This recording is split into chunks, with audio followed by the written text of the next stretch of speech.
से खबर है 5 दिन बाद आज से शहर में होने लगी सफाई।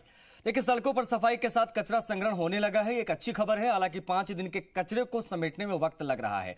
करीब 4500 मीट्रिक टन से ज्यादा का कचरा सड़कों पर इन 5 दिनों में अट गया है। आज अवकाश के दिन है। सफाई कर्मी इसीलिए सफाई में तेजी से जुटे हुए हैं। आज घर घर ऊपर पहुंच रहे हैं। लोगों ने राहत ली। 5 दिन के सफाई कर्मियों की हड़ताल के बाद में हालात बिगड़ गए थे। स्थिति आउट ऑफ कंट्रोल हो रही थी, लेकिन सहमति बनी। सहमति बनने के बाद में सफाई कर्मियों ने झाड़ू उठाई और साफ सफाई का काम जयपुर में शुरू हुआ। दीपक हमारे सहयोगी कनेक्ट हो गए। दीपक, 5 दिन नो सफाई, संडे है आज। सफाई अभियान किस प्रकार से चल रहा है, कैसी राहत मिली है लोगों को, बताएं। देखिए, कल राज्य सरकार और जो संयुक्त वाल्मीकि एवं सफाई श्रमिक संघ है उसके बीच में डीएलबी डायरेक्टर की मौजूदगी के साथ में समझौता पत्र साइन हुआ।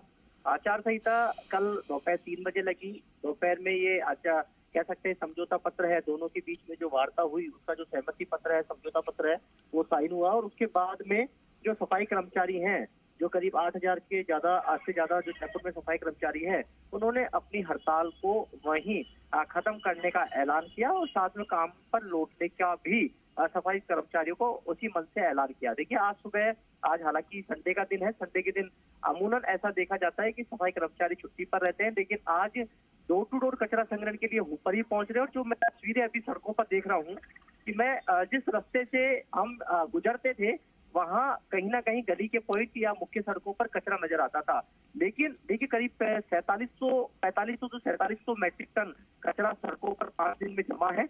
इसे समेटने में वक्त लगेगा, लेकिन इतना जरूर है कि आज का जो कचरा है जो सड़कों पर आता सुबह, लेकिन वो आज ऊपर पहुंचने से सड़कों पर नहीं आया, घरों का कचरा ना प्रतिष्ठानों का ऊपर पहुंचने से। तो ये राहत की खबर है कि आज का कचरा नहीं आने से साथ में जो पहले का कचरा तो पॉइंट्स पर इकट्ठा है, उसके लिए मशीनरी है नगर निगम प्रशासन की, वो जुटी हुई है कि जो अलग अलग जो ऐसा कह सकते हैं कि जो ओपन डिपो है वो फिर से बन गए थे। लोग खुले में कचरा डालने लग गए थे, मुख्य सड़कों पर कचरा डालने लग गए थे। ऐसी कोई जगह नहीं थी जहां पर कचरे की तस्वीरें नजर नहीं आती हो। लेकिन आज सुकून है कि सफाई कर्मचारी आज काम पर लौटे हैं।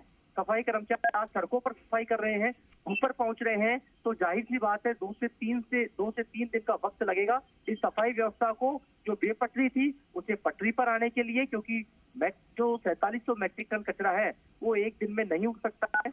1500 से 1700 मैट्रिक टन कचरा एक दिन की कैपेसिटी है उठाने की, तो आज 1500 से 1700 मैट्रिक टन कचरा तो उठ जाएगा, लेकिन 4700 मैट्रिक टन कचरा उठाने में 2 से 3 दिन का वक्त लगेगा। और जैसे जैसे ऊपर पहुंचेंगे, घरों के अंदर, प्रतिष्ठानों के बाजारों में पहुंचेंगे, तो ये जाहिर सी बात है कि जो सफाई व्यवस्था बेपटरी हुई थी वो पटरी पर आएगी। जो नगर निगम के दोनों आयुक्त जो नए हैं, उन्होंने जो मेहनत करी थी और इस हड़ताल ने जो उनकी मेहनत का जो कचरा कर दिया था, उससे आज कहीं ना कहीं उस कचरे से लोगों को तो राहत मिलेगी। क्योंकि आपने देखा होगा तस्वीरों में किस तरह से जो विदेशी सैलानी है जो घूमने जयपुर की खूबसूरती को निहारने आते हैं, तो जब कचरा उनके सामने आता है तो वो मुंह चिढ़ाते हुए वहां से निकलते हैं। सीवरेज का पानी है, सीवरेज जेटिंग मशीन है, वो नहीं चलने से कह सकते हैं कि जो सीवरेज की ब्लॉकेज है उनको खोलने का काम नहीं हो रहा। और साथ में अब जो दुकानदार थे वो परेशान थे। कई जगहों पर जो कॉलोनियां हैं उसमें सीवरेज बह रही थी, तो आज सीवरेज जेटिंग मशीन भी निकली है गैराज से, आज सफाई कर्मचारी भी निकला है और आज डोर टू डोर कचरा संग्रहण के लिए ऊपर भी निकला है। तो ये जयपुर वासियों के लिए राहत की खबर है। जी शुक्रिया दीपक आपका इन तमाम जानकारियों को साझा करने के लिए। तो आज अवकाश के दिन सफाई कर्मी जुटे हैं सफाई में। आज घर घर ऊपर पहुंचने से लोगों ने ली राहत।